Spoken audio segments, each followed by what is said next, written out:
relation incestueuse. Quelle injure! Vous savez, ce qu'on ne vous aura pas dit suffisamment sur ces plateaux, le révérend pasteur Ntoumi a toujours été sollicité par l'opposition. Les mêmes qui le critiquent, ils l'ont toujours sollicité. Ils l'ont toujours considéré comme quelqu'un de leur. Au nom de quoi la DGSP va brûler une moto? J'aimerais qu'on me montre le texte qui lui dit que lorsqu'il y a une situation de trouble à l'ordre public, au nom de quoi? Bon, je pense qu'on va repréciser. Non, mais soyez précis. Mais on est d'accord que dans le département du Poul, c'est la loi congolaise qui s'applique. Mais la loi il n'y a pas une autre loi. Elle s'applique comme toutes les autres lois. Très bien. Donc le département du Poul n'est pas une exception. Il n'y a pas d'exception. Vous avez semblé présenter les choses. Ce que je dis, bon, j'aurais pu dire... J'aurais même pu dire, sur le plan national, cette mission... On va y aller. Je vous pose une question. Est-ce que le pasteur Ntoumi, c'est un rebelle ou pas? Non. Vous savez... Je rebondis, après vous allez répondre. C'est un exercice. C'est un résistant.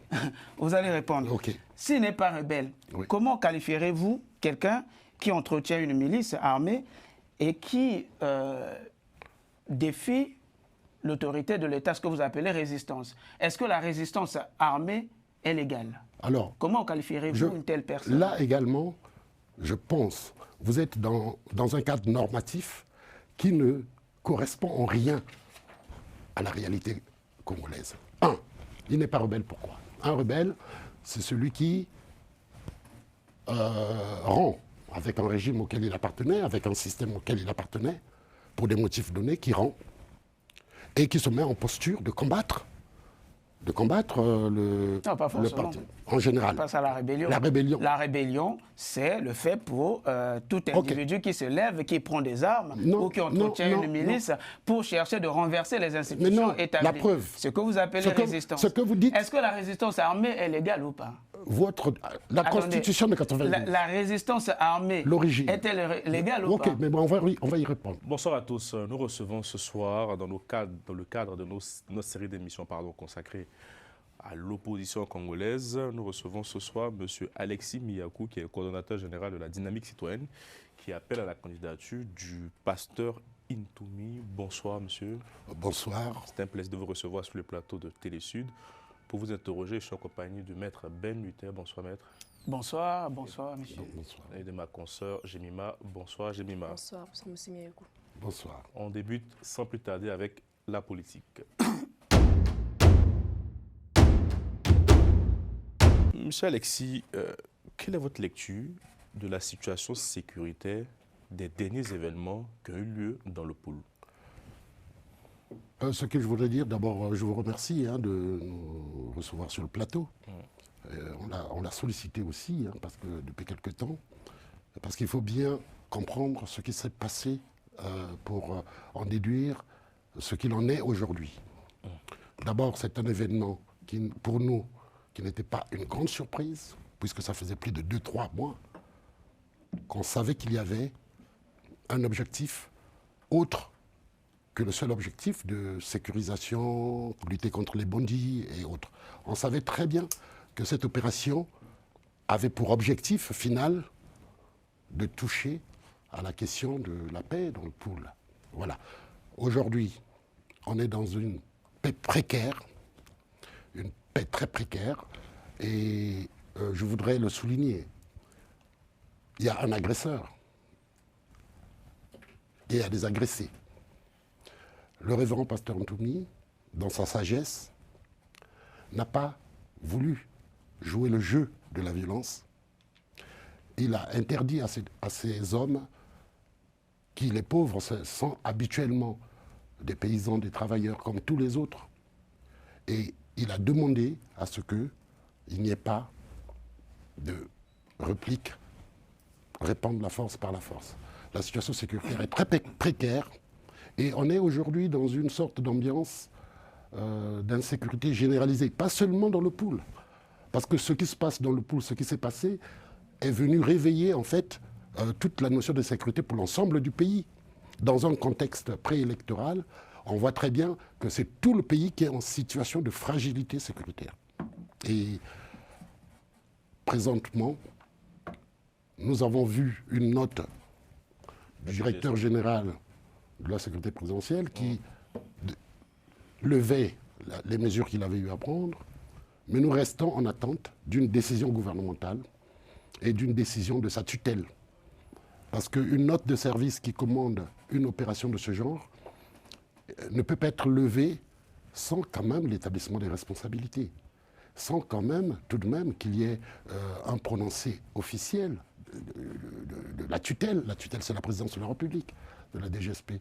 Et nous considérons que l'état d'insécurité est maintenu au-delà de... Parce qu'on trouve encore une présence énorme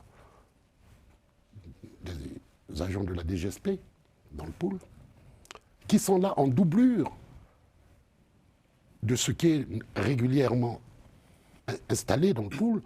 Depuis plusieurs années, il y a des troupes représentant l'armée normale, il y a la gendarmerie, il y a la police, qui sont permanemment dans le pool depuis plusieurs années.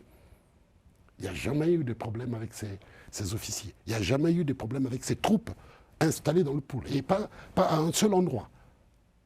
Vous avez des garnisons à Kinkala, vous avez des garnisons à Mindouli. Vous en avez un peu partout, qui fonctionnent régulièrement toutes ces dernières années, depuis d'abord la fin de la guerre, 1997.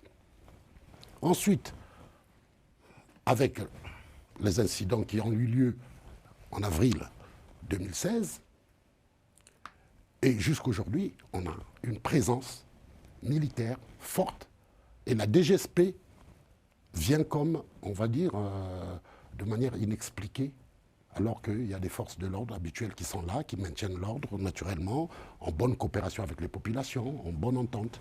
Voilà ce que je peux dire dans la situation de sécurité aujourd'hui. C'est vraiment une situation préoccupante. Nous avons tout fait pour que l'opinion internationale s'en saisisse. Et ça fait 2-3 mois qu'on sentait venir les prémices de cette action. Surtout que nous savions que ça pouvait être une forme d'empêchement du candidat Ntoumi. Parce qu'on n'a pas compris que ça surgisse après qu'il ait commencé à faire ce qu'il a appelé lui-même des campagnes d'adhésion. Il a commencé à circuler dans les régions les localités de proximité. Il a commencé campagne d'adhésion, on était au mois de juin. Quand il a commencé sa campagne d'adhésion, c'est pour son parti parler avec les populations. Et il avait fait un autre programme pour continuer beaucoup plus tard.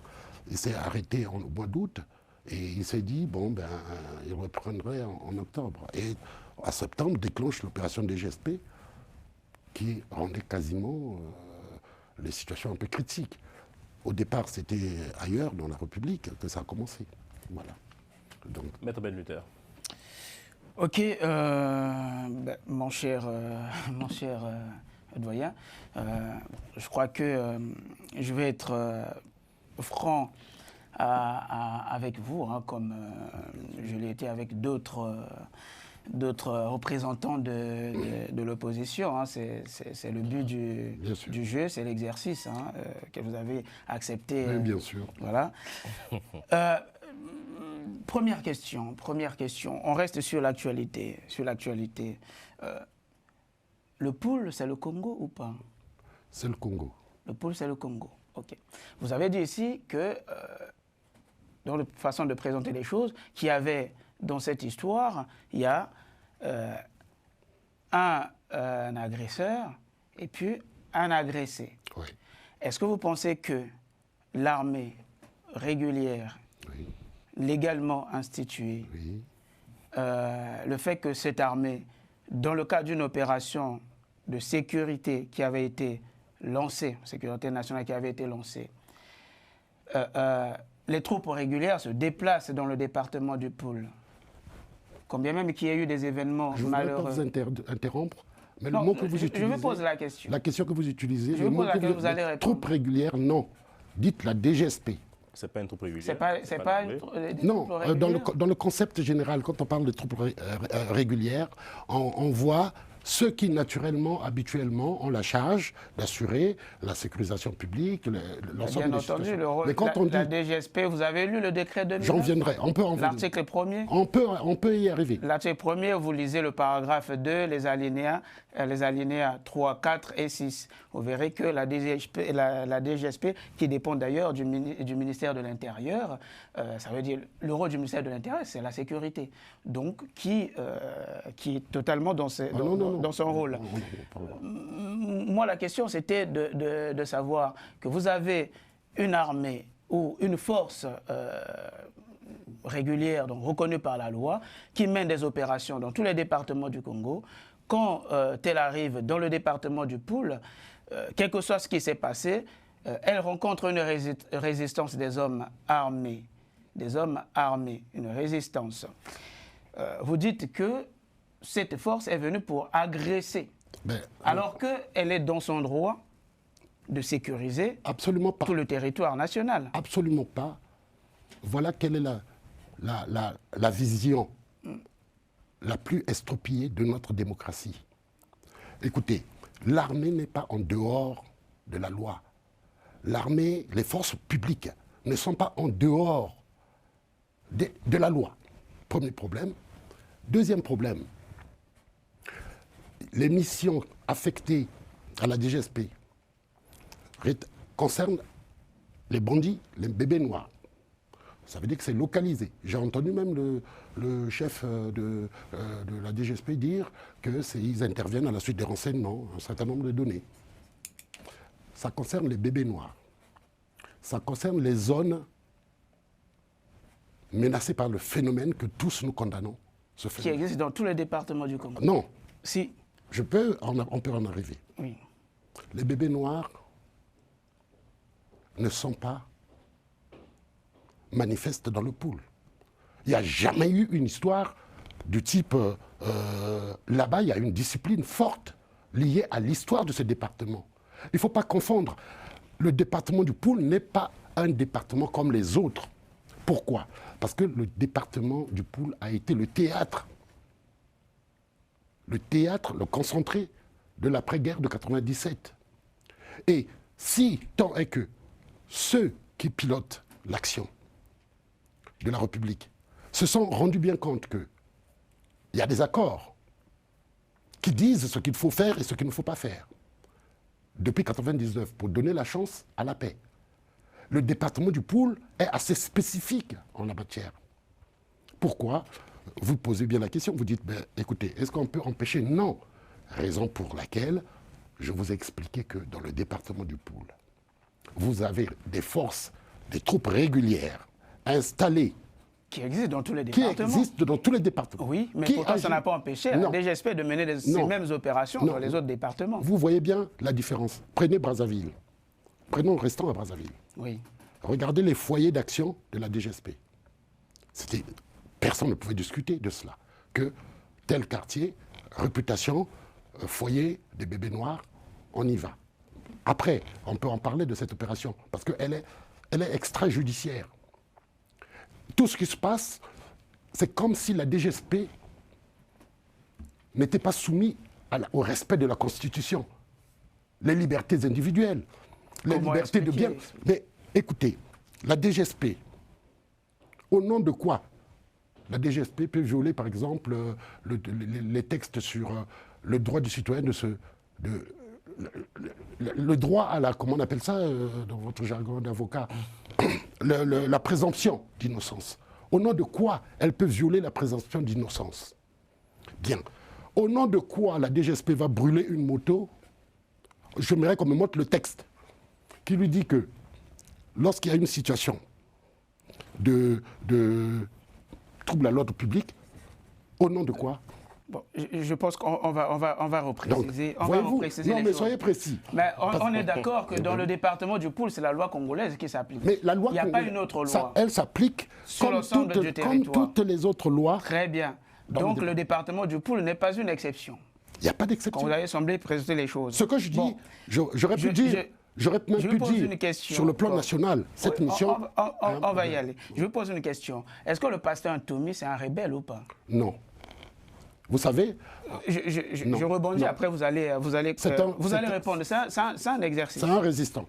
Vous allez répondre. Okay. S'il n'est pas rebelle, oui. Comment qualifierez-vous quelqu'un qui entretient une milice armée et qui défie l'autorité de l'État, ce que vous appelez résistance? Est-ce que la résistance armée est légale? Alors, comment qualifierez-vous une telle personne? Là également, je pense, vous êtes dans un cadre normatif qui ne correspond en rien à la réalité congolaise. Un, il n'est pas rebelle. Pourquoi? Un rebelle, c'est celui qui rend avec un régime auquel il appartenait, avec un système auquel il appartenait, pour des motifs donnés, qui rend et qui se met en posture de combattre le parti. En général. Passe à la rébellion. La rébellion. La rébellion, c'est le fait pour tout individu qui se lève, qui prend des armes ou qui entretient une milice pour chercher de renverser les institutions établies. La preuve. Ce que vous appelez résistance. Ce que vous dites. Est-ce que la résistance armée est légale ou pas?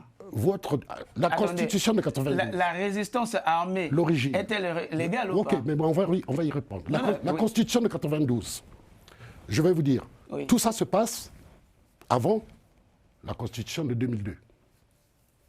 Ok. Hein? Oui. On est régi par la Constitution 2.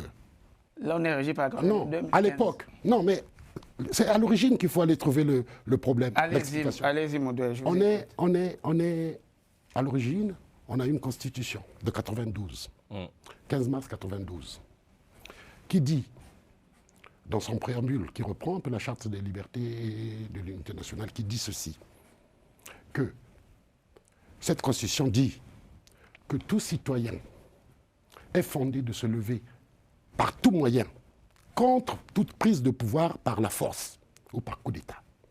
C'est la situation de 97. Il y a une guerre. Celui qui gagne la guerre, au lieu de reprendre l'élan normal du cours institutionnel, il aurait bien pu. Il choisit de s'autoproclamer chef d'État, en violation donc de la Constitution qui commence là, de 92, qui le régit à cette date-là. Il sort un acte fondamental de 97 que j'appelle moi, il ouvre un régime d'exception. Eh bien, ce qui se passe en ce moment-là, c'est quoi? Il y a la guerre dans le pool, il y a le reste de la guerre de 97 qui se déclenche avec beaucoup plus d'ampleur dans le pool. Vous avez une situation en ce moment-là. Ceux qui ont combattu, qui appartenaient à l'ancien régime, le régime déchu, ou qui étaient, disons, les partisans de Bernard Kolela, ceux qui étaient de l'opposition, en fait de la majorité de l'époque, se retrouvent en situation de résistance d'abord. C'est pourquoi ça s'appelle FADER. Résistance armée. Résistance armée. Qui n'est pas légale. Je peux vous montrer l'accord du 29 décembre 99. Je vais vous le donner parce que j'ai souvent eu l'impression que vous n'en avez pas beaucoup lu. Regardez, qui est là? On ne va pas aller sur des attaques Ici, c'est ça. Non, des attaques personnelles. Oui. Au commandement de la force publique et le signataire devant donc celui qui est commis de l'État, au commandement des forces d'autodéfense de la résistance, FADER. Oui. C'est ça, qui est l'ancêtre du CNR. Donc, vous avez l'État congolais, sous les auspices du médiateur international Bongo.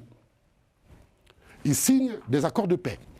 C'est le haut commandement de la force publique congolaise qui signe avec le haut commandement des forces d'autodéfense de la résistance. Donc c'est acté sur le plan international, toutefois qu'il ne s'agit pas de rebelles, il s'agit des résistants. Oui, M. Miyakou, s'il vous plaît, je pense que ce matin, M. Mirassa a posé une question que je trouvais assez intéressante. Dans quelle partie de l'accord c'est mentionné que les amis de M. Ntoumi ont droit à avoir des armes? Ok. Je peux vous donner ma réponse. Oui. D'abord, le doyen Mirassa, c'est quelqu'un que j'apprécie beaucoup. D'abord, la question des armes. Cette guerre de 97 a entraîné une distribution massive des armes partout. Du côté de Sassou Nguesso, les Cobras,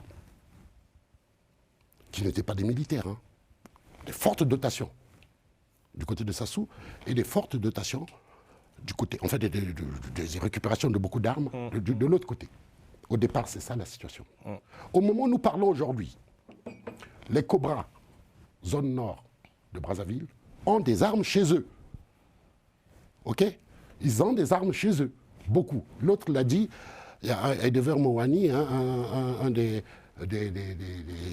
gens qui se sont occupés de ces questions-là, l'a expliqué. En tout temps, ça lui a valu beaucoup de... Même son exil momentané, à un moment, il l'a dit. Bon, au départ, donc c'est ça la situation de départ. Les gens qui sont dans les accords, ceux qui étaient de l'autre côté, on les appelle les ex-combattants. Les accords stipulent qu'il faut réintégrer ces ex-combattants pour qu'il faut les programmes des Nations Unies, des mobilisations, qu'on voit un peu partout dans tous les pays de guerre, en guerre. Et la démobilisation de ces combattants, donc les ex-combattants, a été entamée, mais inachevée. Il y a eu des remises d'armes, des cérémonies de remise d'armes. À l'époque, 2003, 2007, il y a eu des cérémonies de remise d'armes, de destruction des armes. Mais le grand contingent en vous disant même que, c'est pourquoi je disais tantôt que ce n'est pas une rébellion, parce que ces hommes-là ne sont pas forcément coordonnés par l'ensemble des gens qui avaient tenu les armes en 1997, venaient de partout, de toutes les régions sud. Voilà. Donc, je pense qu'on est un peu dispersé. Aujourd'hui, la démobilisation, et je pense que j'ai même une question dessus, sur la démobilisation, parce qu'on s'est dit, mais dans un État, à la fois il y a une responsabilité gouvernementale, on peut en parler surtout, mais M. Ntoumi, dont la voix est très entendue dans le pool, comment il peut cautionner, je pense, la présence de milices armées? C'est quand on le voit, absolument pas. Vous n'appelez pas ça milice armée. C'est quoi quoi Attendez d'abord. Ce qui se passe, lorsqu'ils font des accords, le révérend pasteur Ntoumi, dans le cadre de ces accords, reçoit l'autorisation d'avoir 30 personnes armées. C'est dans les accords? Dans les accords. J'ai lu l'accord 2017, il est nullement spécifié. C'est le dernier accord, c'est celui de 2017. 2017 oui, n'a pas une portée supérieure à 99. Ben non. Ben bien sûr. Ben non. Parce que, en fait, c'est partie intégrante. 2017, ça se réfère au grand accord signé par tout le monde. 2017, il y a eu des échauffourées, mais ce qui était déjà acquis est resté et demeuré. Et les gars qui ont des armes chez le pasteur Ntoumi au départ, à la base, si vous le voyez avec des gens là, c'est une dotation de l'armée. Il y a une note qui n'a jamais été relevée. De dotation de 30 personnes. Attendez. L'armée a donné des armes aux hommes de Ntoumi. En fait, ce qui se passe, c'est quoi? Lorsqu'il est acteur de paix, oui, il faut garantir sa sécurité. Bien. Parce qu'il a conscience qu'en face, ils étaient belligérants. Donc il y a toujours des velléités d'action pas facile à gérer. Le révérend pasteur Ntoumi, à cette date-là, considère que sa sécurité ne peut être garantie que par ceux qui lui sont proches. Et là alors, qu'est-ce qui se passe? Parmi les gens qui étaient en situation de résistance. Non. En situation de résistance. Ouais. Parmi ces gens, c'est pourquoi vous verrez pourquoi je dis ça. Il y avait des militaires de service. Il y avait des agents des forces de l'ordre normaux qui étaient devenus ninja ou nchiloulou. C'est des militaires. Et parmi ceux-là, parce que dans les contingents de Ntoumi de l'époque, vous avez des caporaux-chefs, des sergents qui sont de l'armée, mais qui avaient choisi de résister. Ceux qui étaient les anciens du régime étaient restés avec lui. Et parmi ces gens-là, il fallait, dans les accords, on stipulait qu'ils devaient réintégrer leur poste. Ceux qui avaient quitté leur poste, fonctionnaires, militaires, devaient réoccuper, c'est écrit dans les accords, devaient être retournés à leur service ordinaire. Et voilà comment, je dis, dans ces conditions. Parmi ceux-là, je préfère, comme j'ai confiance en eux, je préfère les prendre pour qu'ils soient mes armées. Et donc, ceci dit, ils ont donc le droit de défier l'autorité de l'État. Et c'est ce que vous appelez, vous, résistance. D'abord. Alors, une question très rapide. Pour compléter votre analyse, je pense que c'est M. Yombi qui disait que ce sont les gens de la diaspora qui essaient d'instrumentaliser un peu M. Ntoumi en mobilisant. C'est bien ça, vous oui, c'est ce qu'il a dit. Que par principe, M. Ntoumi ne soutient pas véritablement ces milices armées. Il fait référence à ce qui s'est passé en janvier. Mais la vérité, c'est laquelle? M. Ntoumi n'a pas un camp où il forme des miliciens. Ça n'existe pas.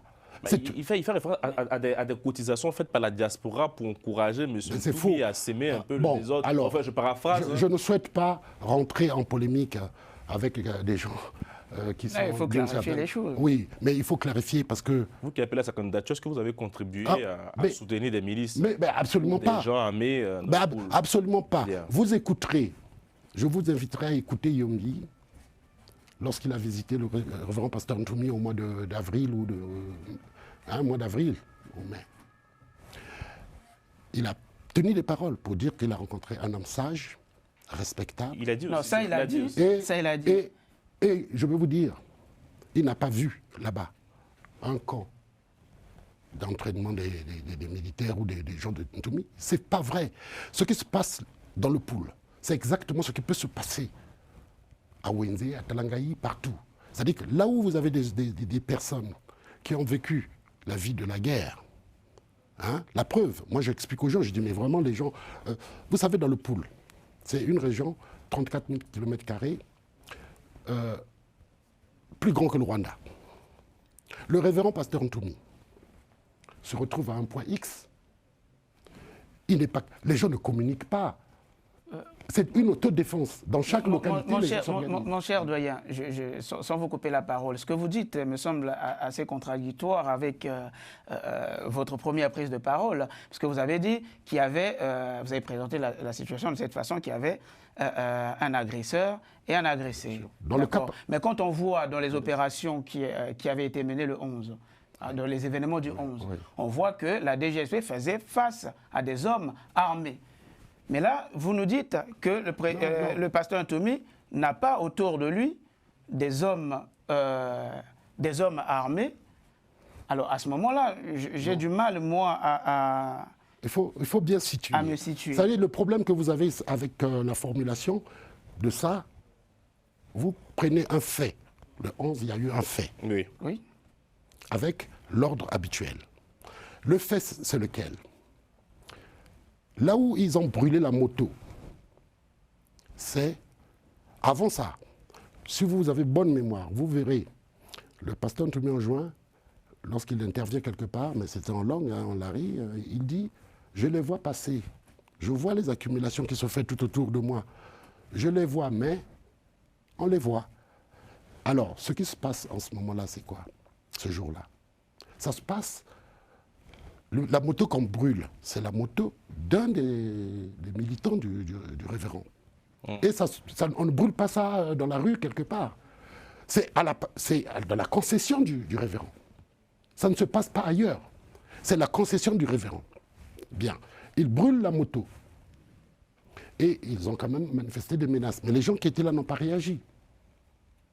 Mais ils ont complètement annoncé qu'ils étaient venus pour détruire toutes ces choses-là, ici. Les autres qui étaient de l'autre côté ont informé leurs congénères qui étaient à Mindouli pour leur dire il y a la DGSP qui est arrivée là, qui a commencé à casser, et ils sont en train de venir casser. N'oubliez pas que avant ça, il y a eu des incidents avant. Il y a eu des incidents de précédents. Il y a eu des incidents de quelques semaines avant, où ils ont déjà fait ça, cassé de moto, il n'y a pas eu feu.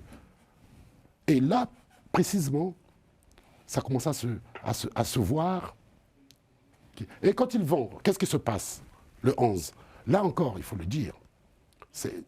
Vous savez, vous voyez les gens avec les outils, les fusils de chasse, là.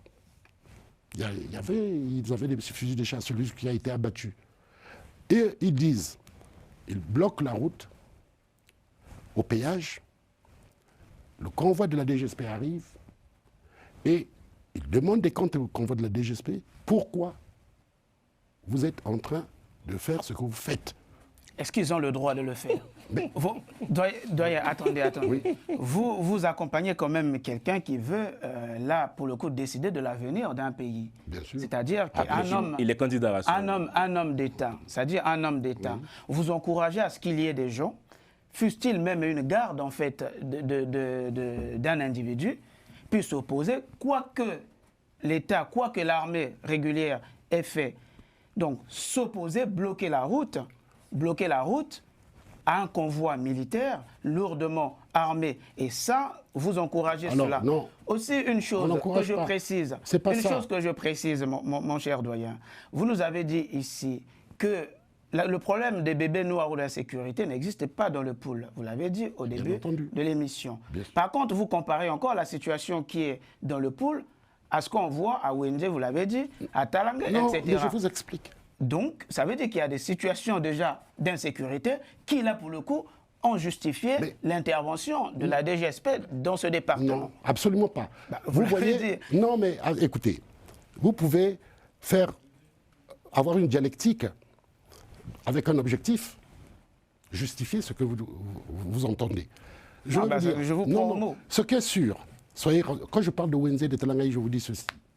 Dans un pays, tous les pays post-conflit, lorsque vous avez des citoyens qui ont combattu par-ci, ont combattu par-là, et qu'il n'y a pas une opération réellement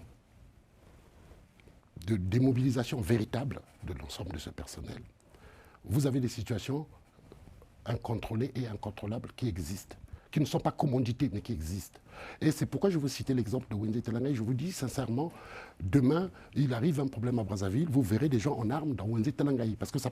Par contre, l'incident que vous évoquez, moi, ce que j'ai voulu simplement signaler, le pool, il y a un protocole. C'est pourquoi je vous disais que c'est une région, un département particulier un peu. Comment ça se passe habituellement dans le pool? Les forces de l'ordre dans le pool interviennent régulièrement. Les gendarmeries, l'armée, les bérets noirs qui sont, ils interviennent régulièrement dans le pool. Pour aider à ne pas apeurer les populations en général, puisque c'est des traumatisés. Parce qu'il y a des raisons d'insécurité. Non, apeurer, je veux dire, pour l'armée, dans les populations du pool, l'armée représente déjà un traumatisme. Dès qu'ils voient des gens en uniforme, ils se posent des questions. Parce qu'il y a des groupes, non, armés, mais vous le dites. Mais non. Vous dites qu'il y a des gens en armes qui sont dispersés, etc., qui ne sont pas forcément contrôlés par le pasteur Ntoumi. C'est ce que vous dites. Ce que je veux dire. Donc, cela justifie, en quelque sorte, un peu. Laissez-le répondre. Oui, vous savez... Je vais vous prendre des exemples clairs. Je ne suis pas satisfait. Oui, mais prenez des exemples clairs. Vous avez les membres du gouvernement, ou des membres de l'Assemblée nationale, pas des moindres, de l'Assemblée nationale, qui régulièrement va dans son fief, dans le pool, qui est des fiefs voisins de chez Pasteur Ntoumi. Vous avez des ministres du gouvernement qui régulièrement, les week-ends, vaquent à leurs occupations privées dans le pool sans qu'il n'y ait jamais eu, je vous prendrai à témoin de me citer, un exemple depuis 20 ans, 25 ans, un exemple d'incident provoqué par des hommes en armes là-bas. Là-bas, le principe, je peux même vous dire que ça, c'est même un grand atout pour le révérend Pasteur Ntoumi. Parce que là où il avait des jeunes qui ont tenu des armes, qui ont fait, les maîtriser, être capable de faire de la discipline, parce que là-bas, les gens sont ordonnés. Quand il y a un moindre souci, la police, comment ça se passe? Habituellement, c'est le sens même de ça, de l'interpellation au niveau du péage. C'est que, habituellement, que ce soit les hauts commissaires, le sous-préfet ou le préfet, ou tous, lorsque il y a un incident, par exemple, lorsqu'il y a quelqu'un qui a commis un acte, il y a eu des cas où des actes ordinaires de violence de cité, ils saisissent automatiquement. Il y a des référents, ils saisissent ces gens, des facilitateurs, qui disent « Ah bon, écoutez, nous informons tout le monde que vous êtes là en mission de recherche de tel type, et que tous ceux... » Ils ont toujours collaboré dans ce sens-là. Et c'est ce qui a toujours justifié la paix. Il n'y a jamais eu de guerre, les gens vaquent à leurs occupations. Ces gens-là n'ont pas les armes à côté d'eux chaque nuit, non. Donc vous voulez dire que ceux qui ont attaqué le convoi, ils n'ont pas attaqué le convoi. Ou ceux qui ont riposté, ils ne sont pas des miliciens du pasteur Ntoumi. Enfin, ils ne sont pas sous le contrôle du pasteur Ntoumi. Je veux dire ceci, non. Ils sont des ex-combattants présents dans une localité et qui se sentent menacés par cette... Parce que... Est-ce que c'est légal? Est-ce que vous pensez que c'est normal? Mais ce qui est normal... Que les ex-combattants qui détiennent des armes, d'accord, lorsqu'ils se sentent... La plupart... Là, par exemple... Non, je vous demande juste parce que vous êtes aussi les gens que vous avez vus. Vous êtes un homme d'État. Mais bien sûr. Vous voulez nous peut-être, je dis avec le pasteur Ntoumi, diriger peut-être le Congo un jour. Est-ce que vous aurez, aimé, une fois qu'arrivé au pouvoir, qu'il y ait des gens comme ça, fussent-ils des ex-combattants, qui, de temps en temps, s'ils se sentent menacés, ils prennent des armes, ils viennent comme ça, il brade l'autorité de l'État. Et pour avancer, avant de donner la parole à Jemima, enfin, sur ce plateau, Guy Mafimba, peut-être que vous connaissez, il y a eu une phrase assez forte. Il qualifie la relation entre le président Sassou et le pasteur Ntoumi d'une relation incestueuse. Que répondez-vous? Vous voyez, hein, j'étais venu avec l'intention de défendre ce que je pense essentiel, parler du révérend pasteur Ntoumi, dans ce qu'il représente, parce que je ne suis pas... J'ai une petite expérience. J'ai été conseiller du Premier ministre de transition de 92. J'ai été député de transition de 92. J'ai supervisé les élections.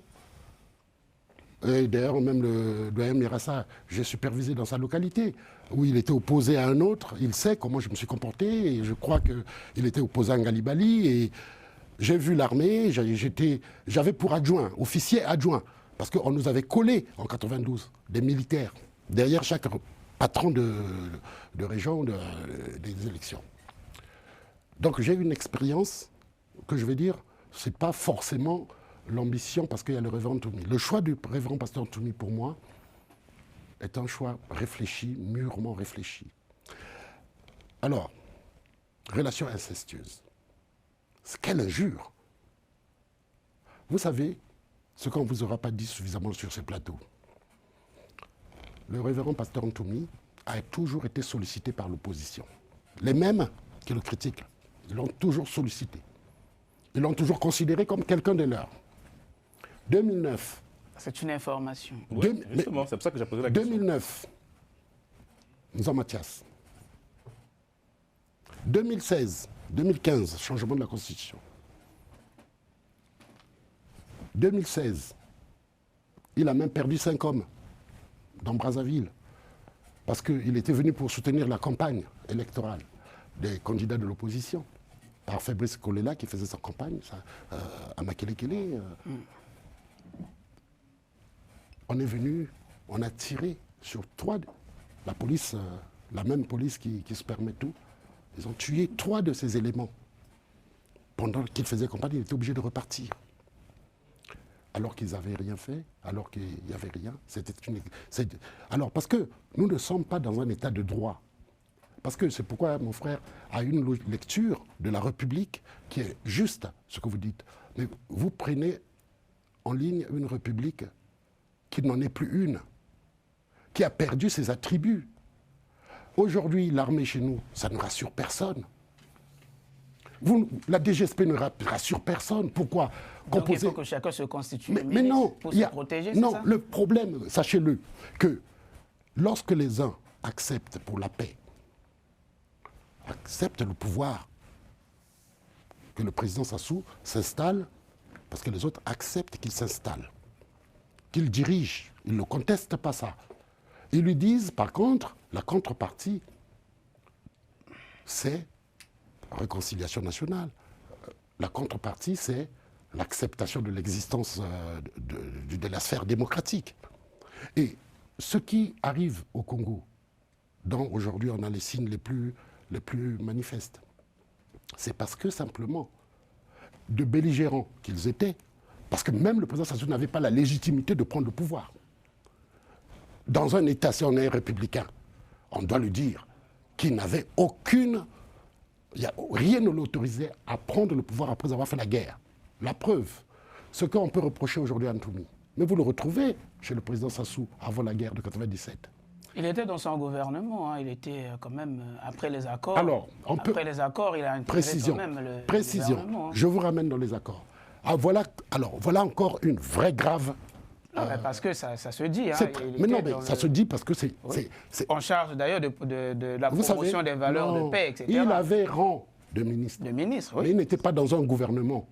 Non, c'est ce que vous ça savez, veut dire de il manière globale. y a des ambassadeurs qui ont rang de ministre, il y a des responsables de hautes structures qui ont rang de ministre. Qui représentent le gouvernement dans une telle action. Non, il s'agit ceci, comprenez-le une bonne fois. Pourquoi? D'ailleurs, ce n'est pas une suggestion du Congo. C'est une suggestion des partenaires qui arbitrent.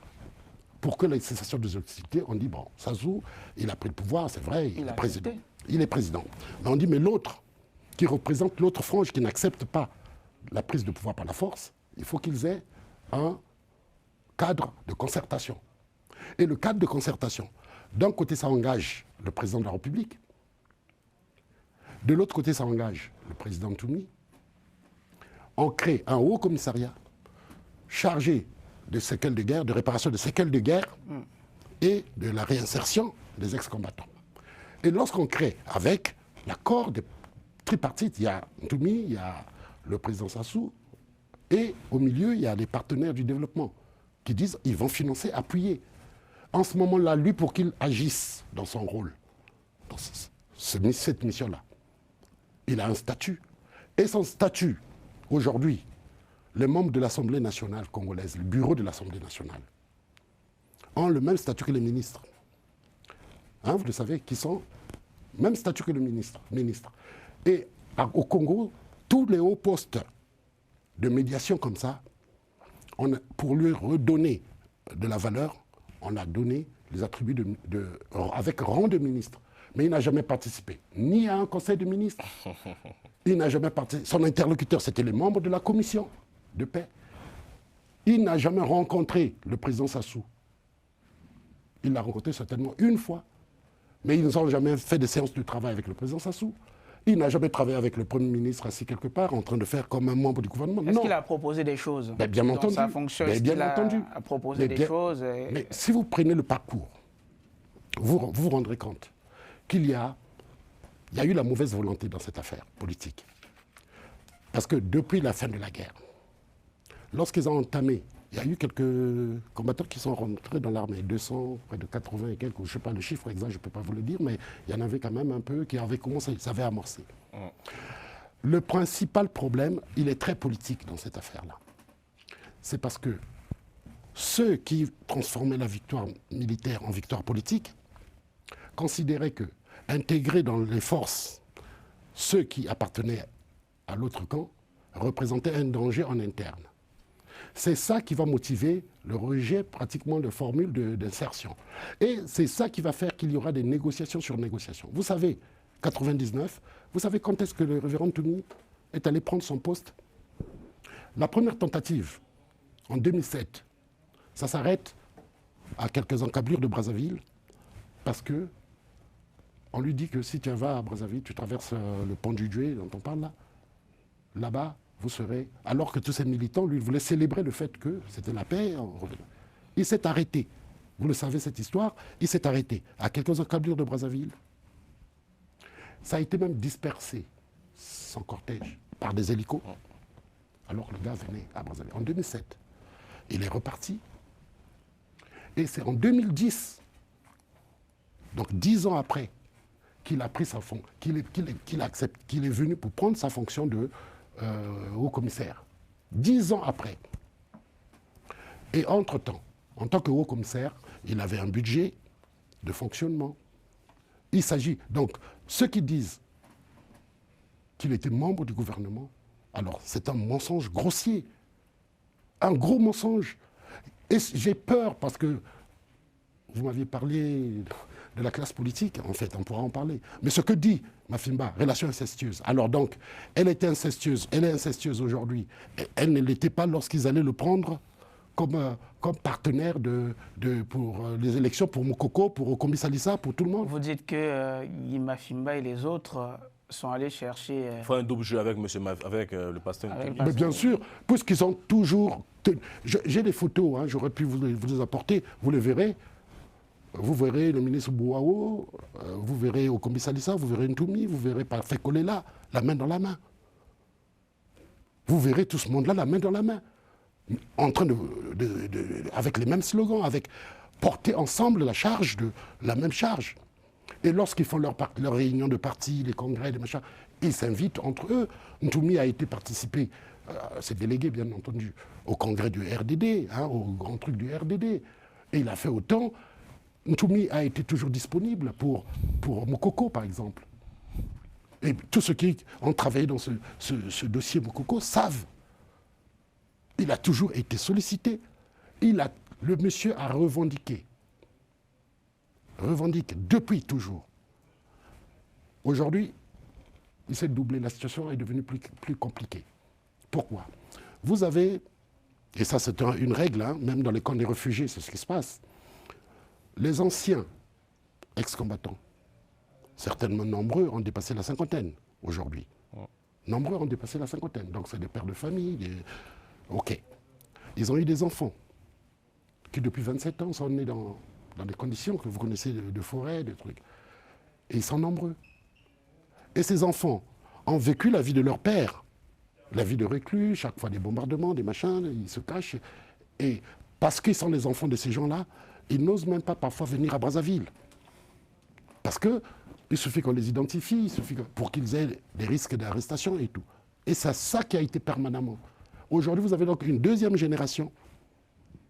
Quand on parle aujourd'hui, la question, mais s'ils étaient 5 000 il y a 20 ans, je ne sais pas, je ne peux pas donner les chiffres, s'ils étaient 25 000, 5 000 il y a 20 ans, aujourd'hui, il faut bien compter 20 000, peut-être 20 000 personnes.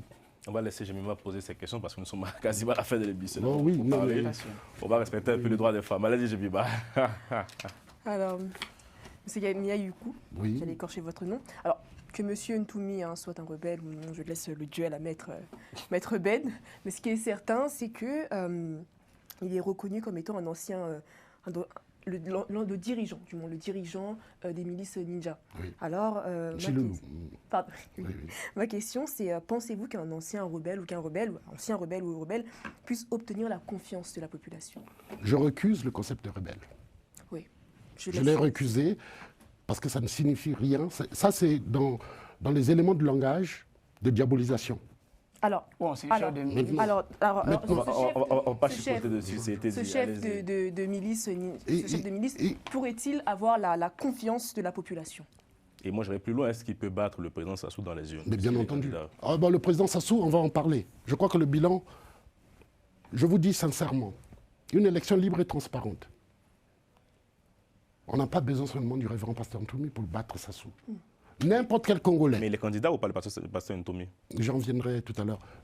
Mais il reste dans sa volonté d'être candidat. Et on est dans les procédures. Et comment il compte faire campagne puisqu'il est quasiment toujours dans le pouvoir? Mais là, c'est pourquoi je vous disais tantôt... Non, mais ça, c'est pas un problème. C'est pourquoi je vous disais que la question même de l'élection présidentielle en soi se pose avec acuité. Les conditions ne sont pas réunies selon vous? Les conditions objectives pour tous les candidats ne sont pas réunies, sauf pour le maître du jeu. Mais vous y allez quand même. Et ça, ce n'est pas... Notre principe, c'est celui-ci. Nous considérons que l'élection, dans un univers de privation totale des libertés, lorsqu'on a vu le peuple s'exprimer, c'est à l'occasion des élections. Nous sommes convaincus que le peuple congolais est majeur. Vous savez, on est différent un peu. Le Congo, c'est près de 70%, 68% à peu près de la population congolaise qui est concentrée dans 2 villes, Brazzaville et Pointe-Noire. C'est 68% pratiquement de la population qui est une population urbaine. Ce qui veut dire qu'une élection au Congo se joue dans les 2 villes. Le reste, les régions, c'est résiduel. Premier élément. Deuxième élément, la question de... Nous, on a commencé très tôt. Les jeunes qui ont eu l'initiative d'appeler le révérend, je les félicite toujours, Faye Mounama, Keteka, Général Keteka, Castor, qui sont des anciens... Castor, Général Keteka, sont des anciens ex-combattants qui avaient voyagé en France, ils travaillent, ils ont leur qualification. Voilà. Je les félicite, ces jeunes, parce qu'ils avaient réfléchi à une seule chose. On dit, mais qu'est-ce que c'est cette histoire? Parce que tous ont soutenu Parfait Kolela, ont soutenu Moukoko avant. Ils disent, mais qu'est-ce qui se passe pour que notre pays, l'opposition, ne se prenne pas en charge très tôt? Ils ont réfléchi, ils ont dit, il y a quelqu'un qui peut incarner ce désir populaire, c'est Ntoumi. Et très vite, ça date de décembre 2024.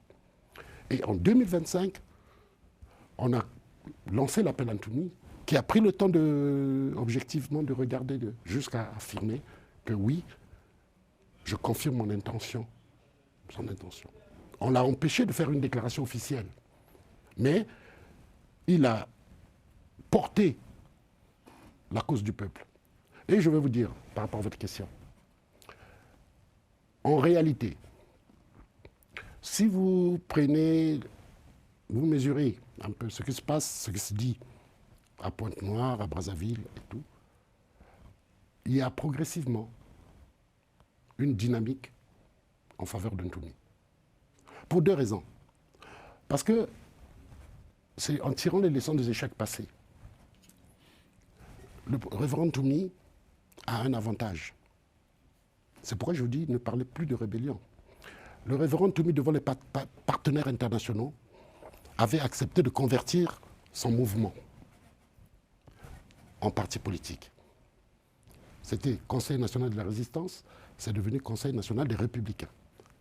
Ça a été un compromis dans le cadre des accords. Après. Et c'est pourquoi d'ailleurs, il y en a qui ont même mauvaise langue, qui viennent raconter sur les plateaux que, ah oui, on n'a pas autorisé le parti de Mirassa, mais lui, on a autorisé son parti. Ça, on a beaucoup entendu ça. Oui, on a autorisé son parti. C'est parce que ces gens n'ont pas l'honnêteté de dire que son parti, à lui, a été labellisé dans le cadre d'un processus de paix. Donc, ne pas reconnaître ce parti, c'est remettre en cause ce qui était contre. Donc, il suscite encore l'intérêt des gens. J'ai mis mal. Et alors, parlons de paix. Vous avez qualifié cette situation de préoccupante. Oui. Alors, les habitants du Poul devraient-ils redouter une nouvelle guerre? Ce que nous pensons, c'est que le révérend pasteur Ntoumi n'a pas choisi la voie de la guerre. Tout son discours, et vous avez entendu le communiqué du CNR, ils ont une seule conviction. Le pouvoir est dans les urnes, à condition que les urnes soient propres et nettes. Il n'y a pas que les populations du Poul qui s'en inquiètent. Je veux vous dire qu'aujourd'hui, le Poul est une région assez complexe dans son histoire. Parce que tous ceux qui viennent vous parler du Poul, en mettant Ntoumi comme la bête noire, sont menteurs. Parce que l'histoire du Poul, on peut remonter plus loin. Prenons 70. 1970, il n'y a pas Ntoumi. Le conflit du Poul, c'est que lorsqu'on quitte les présidences antérieures et que le Parti congolais du travail naît, le Parti congolais du travail naît avec un problème majeur, c'est qu'il fallait vaincre ceux qui représentaient l'ancien système qui était là. Et par malheur, par un hasard de l'histoire, le Poul étant accolé à Brazzaville, le Poul a fourni beaucoup de cadres, beaucoup de trucs. Et à cette époque-là, il y a eu des opérations qui s'appelaient épuration. C'est-à-dire qu'on enlevait de l'armée, tous ceux qui n'acceptaient pas de rentrer dans le Parti congolais du travail. Épuration. Et quand vous allez faire la liste des gens qui étaient épurés, vous vous rendrez compte, il y a une forte dose. À l'époque déjà, j'aurais pu emmener, mais on peut lister, on arrive à le faire. Vous vous rendez compte qu'il y avait un problème spécifique là. Bon, quand vous prenez les coups d'État manqués, machin, vous voyez bien que c'est des officiers du Poul qui ont tenté par-ci, par-là, il y a eu des questions meurtrières. Il y a eu l'affaire en 72, il y a eu Diawara, qui a fait un maquis. Lui, par contre, rébellion. C'est ça, Diawara. Lui, Diawara, qui se rebelle. Diawara. Diawara, qui se rebelle, mais qui est où? Dans le Poul. Et là, il y a aussi des exactions des populations dans le Poul. Et alors oui, alors j'ai encore 2 questions par rapport à ça. Vous faites bien de parler d'exactions, parce que vous parliez également de personnes agressées. Oui. Et donc parmi les personnes agressées, il y a bien sûr la population civile. Ah, bien sûr. Et donc les milices ninjas sont accusées d'exactions sur les civils. Reconnaissez-vous ces accusations? Absolument pas. Même Alors, pendant vous voyez, la guerre civile, vous ne reconnaissez pas ce qu'il y a eu entre 97 Oui. et 99, donc avant la signature de ces accords. Si vous me parlez de cette période-là, on pourrait peut-être, je reviendrai volontiers pour parler de... Oui, bien sûr, là, on peut pas le temps, mais vous reviendrez. Parce que, voyez-vous, entre 97, fin de la guerre, c'est la situation que je décrivais. Des miliciens, ils n'ont pas de téléphone portable, ils n'ont pas de moyens de communication. Le Poul, c'est 34 000 km². Donc, les gens font de toute défense dans leur localité. Ce qui se passe dans cette localité-là, ce n'est pas coordonné par quelqu'un. C'est comme ça que ça se passe au départ. Okay. Bon. Donc, on ne peut pas penser que Et aujourd'hui, au moment où on vous parle, aujourd'hui, les populations du Poul, depuis 25 ans, ne vont pas vous dire qu'ils sont victimes des ninjas. Ça, c'est un mensonge énorme. Lorsqu'ils avaient les armes, il n'y a donc jamais eu Non, il n'y a jamais eu Alors, d'agression de alors, Dernière question pour enfin, oui, ma dernière pour question. Si jamais M. Ntoumi serait élu, Oui. qu'est-ce qui garantit que le tribalisme ne marquera pas son mandat? D'abord, je vais vous dire que c'est un homme qui porte en lui... Dans sa région, tout de même. Oui, dans ses objectifs, dans sa vision, il y a un facteur majeur. Et il en parle dans tous ses discours, c'est l'unité nationale, la réconciliation nationale. Dans ses relations, curieusement, les gens ne le disent pas assez, dans ses relations, il y a très peu de gens de sa région. C'est la plupart des gens qui l'accompagnent, ou qui ont, politiquement, je veux dire, au haut sommet politique, ne sont pas de sa région, la plupart. Hein? C'est-à-dire les partenaires politiques qu'il a eus ne sont pas de sa région. Et c'est un monsieur qui est un homme d'église, qui a une vision très centrée sur le droit, sur l'égalité, sur la citoyenneté. C'est un monsieur qui est très rivé sur ça. Et sa vision principale, hein, il partage les valeurs de la conférence nationale. C'est ça qui est le soubassement de son programme de société. Son programme de société, c'est transformer sa propre histoire, expérience, en un acquis pour tout le peuple congolais. Par exemple, sa connaissance des milieux ruraux lui donne une idée forte sur ce qui peut se passer sur l'ensemble du territoire national concernant les jeunes, l'emploi rural. C'est des choses qu'il porte. Dernière question. Très bien. Dernière question, mon doyen. Si jamais demain vous êtes, réponse courte, si vous arrivez au pouvoir demain, oui. qu'est-ce que vous proposez aux Congolais concrètement? On a parlé de sécurité. Oui. D'un point de vue économique, qu'est-ce que vous pouvez proposer Oui, non, mais aux Congolais? Non, juste en deux mots, je vais vous dire ceci. une réforme même économique que vous... Bon, je vous prends les priorités que je vais aller prendre. Hein. Je ne reste pas dans la macroéconomie parce que sinon ça serait distrayant pour les gens. Je vous dis, voilà, les statistiques des importations alimentaires. Au Congo, les bilans là, vous prenez les chiffres de 2021, vous arrivez à 2026, vous vous rendez compte qu'on est parti de 500 milliards d'importations agroalimentaires à 700, presque 800 milliards aujourd'hui. 800 milliards de déficit de production. On importe 160 000 tonnes de volailles. On importe l'huile de palme. On importe tout ce qui est productible, qui était des productions anciennement, des productions congolaises. On ferait quoi exactement? J'en viens. On importe du poisson congelé, 16 000 tonnes. Ça veut dire qu'il y a un vivier là d'activité productive qui n'est pas exploité. Premier problème, première mesure. Parce que les mesures, en fait, on ne peut pas les citer comme ça parce qu'il y a 4 volets. La refondation de l'État. Il faut revoir tous les problèmes de décentralisation effective, de faire en sorte que les budgets soient équitables pour tous les départements. 2, il y a la diversification de l'économie.